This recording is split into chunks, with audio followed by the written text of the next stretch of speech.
استاد اج غلام رضا مشہور مداح ہیں تہران کے، انہوں نے خود یہ واقعہ سنایا اور یہ ان کی ویڈیو کے ساتھ اس وقت سوشل میڈیا پہ یوٹیوب پہ موجود ہے، بہت پرانی ویڈیو ہے لیکن موجود ہے۔ وہ یہ کہتے ہیں کہ میرے دوستوں میں سے ایک سید افشار تھے، انہوں نے مجھے ذاتی طور پر یہ واقعہ سنایا کہ وہ مداح تھے مولا کے، لیکن زانوں میں کوئی ایسا زخم لگ گیا، زخم ایسا لگتا تھا کہ جیسے پھیلتا جا رہا ہے۔ میں ہاسپٹلائزڈ ہوا اور کچھ نہیں سمجھ میں آتا تھا اس کا یہ زخم ٹھیک کیسے ہوگا، شفا کیسے ملے گی۔ یہاں تک کہ ایک مرتبہ ہم نے دیکھا کہ ڈاکٹرز آئے اور وہ آپس میں بات کر رہے تھے میرے بارے میں، تو میں نہیں سمجھ پایا، انگلش میں بات کر رہے تھے آپس میں، تو میں نہیں سمجھ پایا کہ کیا کہہ رہے ہیں۔ جب وہ چلے گئے تو میرے برابر میں جو بیڈ پر تھا ہاسپٹل میں، اس نے مجھے بتایا کہ یہ بات یہ کر رہے تھے کہ اب اس کے علاوہ کوئی آپشن ہی نہیں بچا کہ ٹانگ کو کاٹ دیا جائے، تو تم اس کے لیے اپنے آپ کو ذہنی طور پر آمادہ رکھو کہ لگتا نہیں کہ ٹانگ تمہاری بچ پائے گی۔ کہتا میں نے اس سے کچھ نہیں کہا، رات کا وقت آیا تو میں نے امام حسین کی طرف اپنے قلب کو متوجہ کیا اور میں نے کہا کہ مولا اگر فقیر کوئی مانگنے کے لیے آئے اور باپ نہ دے رہا ہو تو بیٹی سے کہہ دیا جاتا ہے تو وہ باپ کو سفارش کر دیتی ہے، تو پھر تو باپ اس سفارش کو رد نہیں کرتا۔ اور آگے صامت بروجردی ایک بڑے شاعر ہیں ایران میں، انہوں نے حضرت رقیہ بی بی سکینہ سلام اللہ علیہا پر ایک پورا مرثیہ لکھا ہے، کہتے ہیں میں نے وہ پڑھنا شروع کیا اور وہ اس کے کچھ اشعار یہ تھے کہ ثانی مریمی و تالی حاجری، بی بی سکینہ وہ تھی کہ جو دوسری مریم تھی گویا، ایک اور حاجرہ تھی، 3 سال کی تھی لیکن عقل 40 سال داشت، 40 سال کی عقل رکھتی تھی، یعنی 40 سال کا مطلب امام زمان علیہ السلام کی جو عمر ہے نا اس طرف اشارہ ہے، یعنی عقل کامل رکھتی تھی یہ بی بی، اور ان بیویوں کے ساتھ تھی عفت کردگاری و عصمت اکبری، جس کی عفت کردگار ہے، جس کی عصمت اکبر ہے۔ کہتے ہیں یہ میں نے پڑھنا شروع کیا اور میں پڑھ رہا ہوں اسے کہ مجھے خود نہیں پتا کہ کب میں چلا گیا عالم خواب میں، اور میں نے دیکھا کہ بالکل جیسے آپ نے بھی محسوس کیا ہوگا، ہر ایک کے گھر میں بچے ہیں،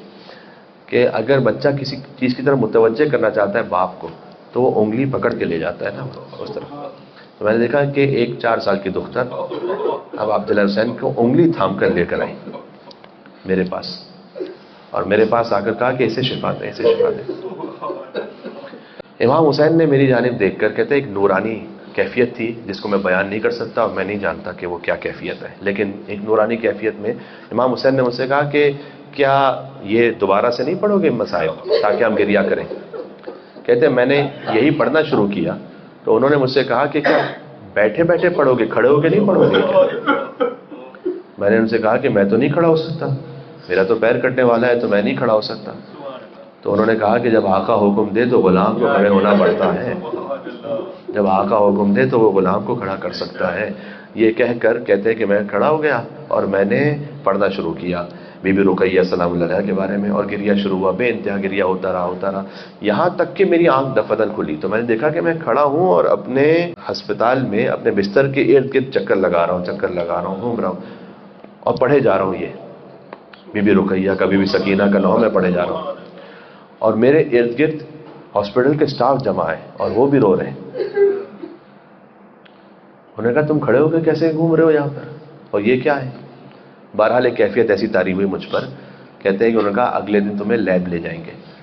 چیک کیا گیا میری ٹانگ کو، انہوں نے کہا شاید نہیں یہ ٹانگ نہیں، دوسری ٹانگ دو۔ کہا نہیں یہی ٹانگ پہ زخم تھا۔ کہتے نہیں یہ تو لگتا ہے کہ بالکل صحیح ہو گئی ہے، اس پہ تو کوئی زخم ہی نہیں ہے، اس پہ تو کوئی آثار ہی نہیں ہے۔ اچھا، کہتے جب میں ہاسپٹل واپس آیا لیب سے تو اپنے بستر پر آیا تو